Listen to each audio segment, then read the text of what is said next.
trabalhava no aeroporto, aquele pessoal que tira as malas dos lugares, né, e coloca na esteira. E a minha mãe, ela era professora primária, de 1ª a 4ª série. E eles foram para Brasília tentar a vida. Primeiro moraram na Paraíba, depois no Piauí. Quando os meus 2 irmãos tinham nascido, foram para Brasília. Minha mãe foi fazer magistério, foi se formar, 2º grau, ensino médio, aqui chama de ensino médio. Então ela foi fazer um ensino médio profissionalizante para poder dar aula, né? E minha irmã tinha acabado de nascer, enfim. Nossa, então eu sou caçula de 4 irmãos. A vida inteira fui criada morando num quarto só, com os meus outros 3 irmãos. Uma casa pequena. Lá onde a gente morava, hoje, é a maior comunidade da América Latina. Se chama Pôr do Sol, Sol Nascente.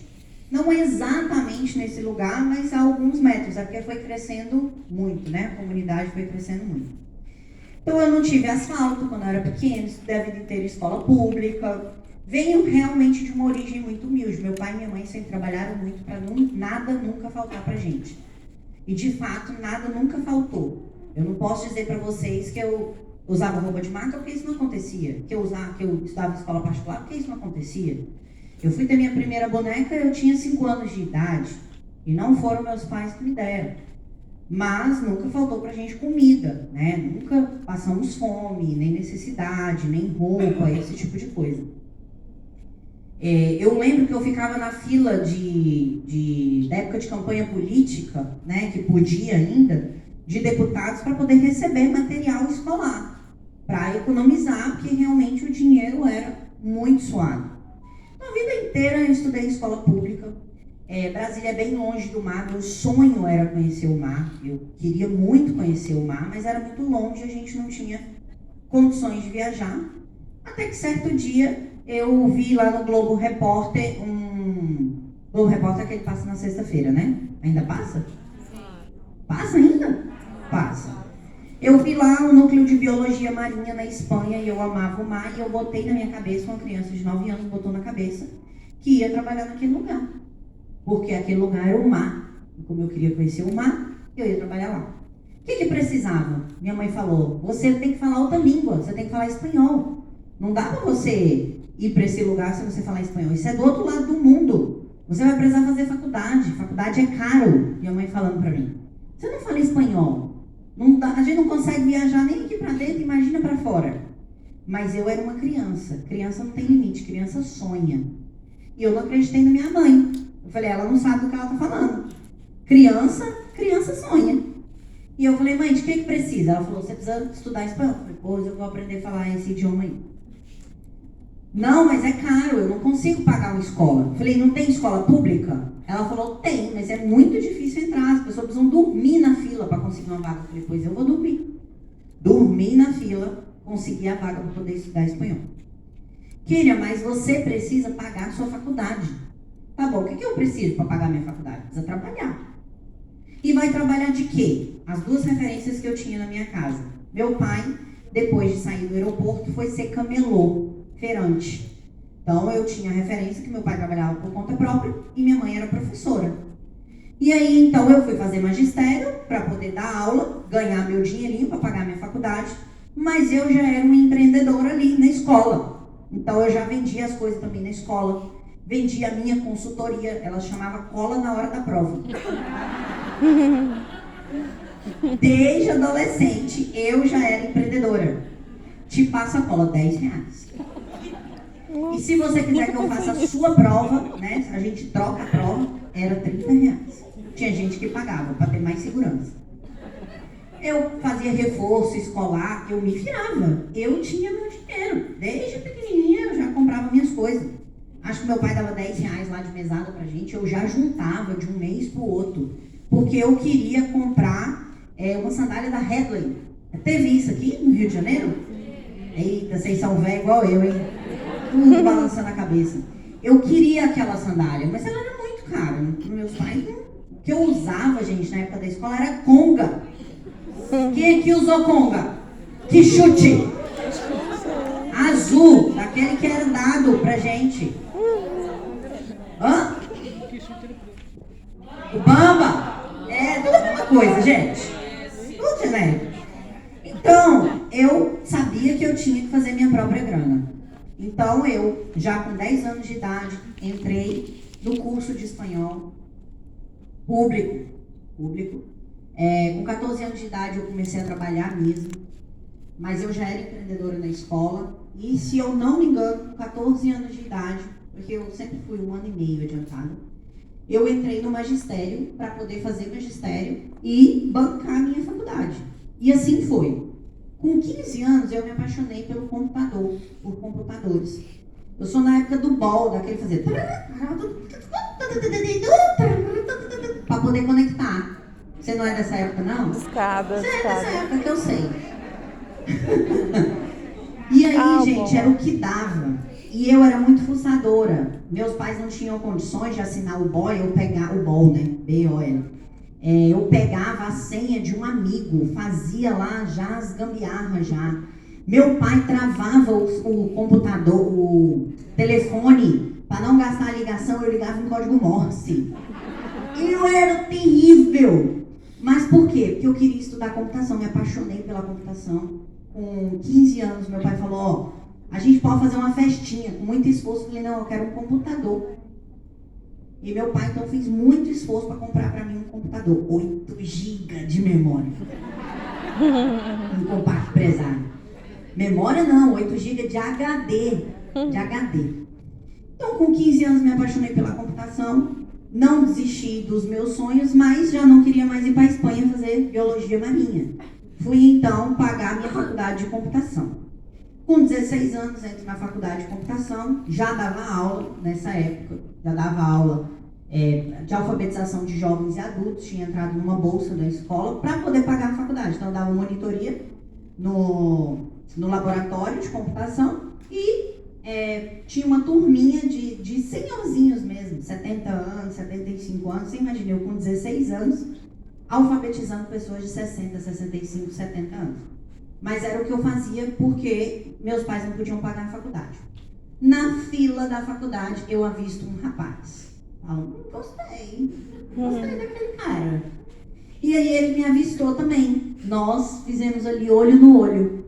Falei, eu conheço aquele carinha ali de algum lugar. Ele era ex-namorado de uma menina lá da igreja, que eu frequentava. Então, eu já devia ter olhado pro namorado da irmã e cobicei ele, né? Não sei. Mas ficou aquela coisa na minha cabeça, tá? Ele me deu frentinha na fila, não sei se vocês sabem o que é isso, mas é cortar a fila na frente da pessoa. Um dia eu coloquei isso, o povo falou, frentinha? O povo achou que eu tinha dado a frentinha pra ele, deu um negócio estranho, né? Não sei. Mas ele me chamou pra fila, me pediu pra eu ficar na frente dele, beleza. A partir dali a gente se conheceu. E 6 meses depois eu estava grávida. Uma cajadada, uma minhoca. Perdi a virgindade no mês, no outro dia eu estava grávida. Você tá rindo, né? Aconteceu com tu também? Não? Você tá rindo da desgraça alheia mesmo? Gente, eu perdi a virgindade assim, ó. Acho que foi dia 26 de janeiro. Quando foi dia 8 de março, eu peguei o exame de gravidez. Estava grávida. Minha filha mais velha, a Bárbara. Tinha 17 anos, ele 21. Chegaram pra mim e falaram, acabou sua vida. Acabou sua vida. 17 anos, você nem entrou na faculdade ainda, mãe solteira. Acabou sua vida. Né? Você não tem condições, não tem família rica. Esse cara não vai casar com você. Acabou sua vida. Mas, contra tudo e contra todos, nós casamos. Mas o pessoal falava o quê? Não vai dar certo. Não vai dar certo de jeito nenhum. Tivemos a nossa primeira filha, a Bárbara. Eu trabalhava em 3 escolas, dava aula de espanhol. Espanhol tinha que servir para alguma coisa. Então, eu dava aula em 3 escolas, fazia faculdade, lavava, passava, cozinhava, e eu lavava na mão, porque a gente não tinha grana para ter máquina de lavar. Lavava roupa na mão. Acordava 5 horas da manhã para separar a comida da Bárbara, arrumar as coisas tudo da Bárbara, levar ela para casa da minha mãe cuidava dela. E eu não sei como eu dava conta. Uma menina de 18 anos lavando, passando, cozinhando, trabalhando em 3 empregos e fazendo faculdade. Mas era o que tinha para fazer, a gente estava fazendo. Certo dia, meu marido chega em casa e fala, vamos abrir uma empresa. Eu falei, é o quê? Oi? Vamos abrir uma empresa. Eu falei, empresa de quê, menino? Uma agência de turismo. Eu falei, tenho a menor ideia, eu sou professora de espanhol. Não, conversei com um tio meu e ele já trabalha numa agência de turismo e ele sabe, ele tem uns clientes. Ele me procurou porque ele não tem dinheiro. Eu falei, meu filho, então vai juntar 2 pessoas sem dinheiro, porque a gente também não tem dinheiro. Pagava um aluguel de R$450 suado. A casa desse tamanho, 60 metros quadrados. Eu falei, de onde que a gente vai tirar dinheiro? Ele falou, a gente tem um Chevette. Eu falei, meu Deus, um Chevetinho. A única coisa que a gente tem. Eu falei, tá bom, você quer abrir, a gente vai abrir. Vendemos o Chevette. Compramos lá umas mesas, ele deu uns cheques lá, compramos mesa, cadeira, computador e tal. Fomos atrás dos meus pais, dos pais dele, para poder pedir para ser avalista na sala, né, que a gente estava alugando, tal. Quando dá 15 dias antes mesmo, assim, a gente já com o contrato social aberto, abrimos CNPJ, pagamos tudo. Fizemos um contrato de 1 ano de aluguel. O cara chega e fala assim, tô fora. Porque minha esposa não trabalha, eu tô com medo, e se não der certo, eu tenho uma filha para criar, tô fora. Pelo menos aqui na sua casa, você e a Kênia trabalham. Mas lá em casa, a minha esposa não trabalha, e se der alguma coisa errada, eu não posso empreender. Lembra do que eu falei para vocês no começo da palestra? Quem que sente a culpa, né, de segurar uma casa? Culturalmente. E aí eu olhei pro meu esposo e falei, e agora? Ele falou, Kênia, você é muito inteligente. Eu falei, Ele falou, a gente vai contratar uma pessoa. Eu falei, Aí ele falou, você vai aprender com essa pessoa e a gente vai tocar a empresa. Eu falei, meu filho, a gente não tem dinheiro para contratar uma pessoa. Como é que a gente vai fazer? Ele, não, mas tem que ser o jeito, que a gente tem 1 ano de contrato de aluguel, não sei o que e tal. Então a gente, aos trancos e barrancos, assim foi. Eu contratei uma pessoa, fazia faculdade de manhã, saía de todas as aulas antes da aula para poder correr. Passava o dia inteiro mesmo, batendo nas portas, porque a nossa sala era num setor lá de Brasília chamado setor comercial. Lá tem milhares de empresas, são muitos prédios, em cada prédio é só empresa. Então eu saía batendo de porta em porta, porque apesar de ser uma agência de turismo, era uma agência de turismo de negócios. Então as empresas compravam passagem aérea para os donos poderem viajar, engenharia, arquitetura, advocacia, esse tipo de coisa. Já tinha uns 4 meses que eu estava batendo e a gente não tinha recebido nenhum sim. Tinha aluguel, já estava tudo atrasado já. Eu cheguei com meu marido e falei, cara, a gente vai fechar a empresa. Não, a gente não pode desistir, não sei o quê. Vamos fazer uma compra grande lá para casa, para sustentar as coisas lá de casa. Pegou o cheque, fomos no supermercado Extra, que eu não sei se tem aqui. Botamos nos carrinhos lá, arroz, feijão, né? Óleo mesmo. As coisas para segurar o grosso lá em casa. E ele falou, a gente não pode desistir. Beleza. Uns dias depois, meu marido chega para mim e fala assim, vamos ter que ficar aqui. Eu falei, ficar aqui aonde? Ele falou, na empresa. Eu falei, mas a gente tem que ir para casa. Ele falou, é o seguinte, eu só tenho o dinheiro da passagem de volta, para voltar para casa. Se a gente for para casa, amanhã a gente não volta para a empresa, porque não tem o dinheiro da passagem. E eu também não sei como é que a gente vai embora amanhã, porque a gente vai ter que comer com esse dinheiro aqui. Falei, caramba, fiquei pensativa. Eu dormi, tinha um sofazinho, juntei 2 cadeiras lá da empresa, dormi e ele dormiu no chão. E eu falei, fiquei pensando, sabe? Falei, não tem mais como, a gente tem que fechar esse negócio, não tem cliente. Eu não sei empreender nesse negócio aqui, vamos fechar. Falei pro meu marido, falei, cara, tem 6 meses que a gente tá lutando com isso aqui. Eu peguei mais turno, eu tô dando aula até meia-noite, tô dando aula sábado, o dia inteiro. Você tá pegando o bico. Sabe aquele que a gente tava trabalhando fora para poder manter a empresa e nada de cliente? Beleza. Ele falou, então vamos fechar. Só que aí, na sexta-feira dessa semana, uma cliente que eu tinha visitado, ela me ligou. E falou assim, não sei se sexta ou quinta, gente. Ela me ligou e falou assim, Kênia, eu tô precisando de uma passagem internacional para a Alemanha. É uma passagem executiva e não tem vaga. Tu consegue para mim? O que eu falei para ela? Consigo. E lembra, eu tinha feito computação. Quem é que lembra? Eu era a hackerzinha. Então, eu pensei na minha cabeça, cara, de madrugada o sistema troca, as reservas caem, eu vou dar um jeito, vou hackear e vou pegar uma reserva dessa. E assim foi. Fiquei lá, umas 2, 3 horas da manhã, a reserva, ó, na minha mão. Aí eu olhei o preço da passagem, R$22 mil. Só que isso era 2002. Em 2002, passagem era R$22 mil. 2002 ou 2003?